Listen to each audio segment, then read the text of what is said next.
है नाउन, ठीक है। तो संज्ञा किसे कहते हैं? संज्ञा की परिभाषा क्या है?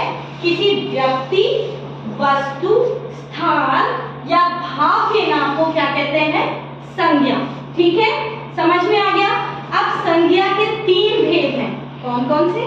सबसे पहला है व्यक्तिवाचक संज्ञा, जिसको कि आप प्रॉपर नाउन, स्टॉप राइटिंग यशस्वी है काव्या। व्यक्तिवाचक संज्ञा कौन से हैं बेटा? प्रॉपर नाउन, ठीक है। क्या है व्यक्तिवाचक संज्ञा? प्रॉपर नाउन, जिसमें किसी पर्टिकुलर व्यक्ति का नेम आ रहा हो, किसी प्लेस का नाम आ रहा हो, ठीक है। कैसे? जैसे मोहन, राम, गंगा, उदयपुर, जयपुर, ठीक है, ऋषिवंश स्कूल, ठीक है। ये सारे क्या है? व्यक्तिवाचक संज्ञा, जिनमें किसी पर्टिकुलर व्यक्ति का, पर्टिकुलर स्थान का नेम आ रहा हो, ठीक है। और सेकंड है जातिवाचक संज्ञा, जिसको कि आप कह सकते हैं कॉमन नाउन, यानी एक पूरी जाति को रिप्रेजेंट कर रहा है। जैसे लड़का, लड़का कोई भी हो सकता है, बहुत सारे लड़के हैं हमारे में, कोई भी लड़का, ठीक है, तो एक पूरी जाति को रिप्रेजेंट किया। फूल, कोई भी फूल हो सकता है, ठीक है। किताब, पक्षी, जानवर, ठीक है, तो ये सारे क्या हो गए? जातिवाचक। अगर इसमें लड़के का नाम लिख दीजिए, मान लीजिए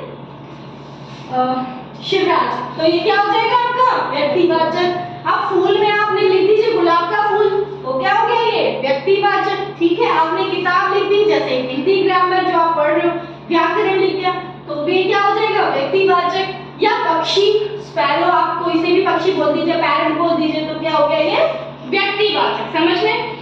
थर्ड थिंग है आपका भाववाचक संज्ञा, यानी एब्स्ट्रैक्ट नाउन।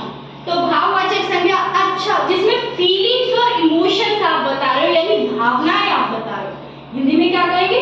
भावना और गुण जिसमें आप बता रहे हो, वो क्या कहलाता है? भाववाचक संज्ञा। जैसे ये अच्छा है, वो बुरा है, वो ईमानदार है, वो बेईमान है, तो ये सारे क्या हुए? गुण हो गए ना, भाव हो गए, जो हम रिप्रेजेंट कर रहे हैं, ठीक है। या प्यार, घृणा, ठीक है, अच्छाई, बुराई, मीठा, खट्टा, ये सब क्या है बेटा? आपके भाववाचक संज्ञा, जिनमें भाव और गुण का हमें पता चल रहा है। अंडरस्टूड? समझ गए?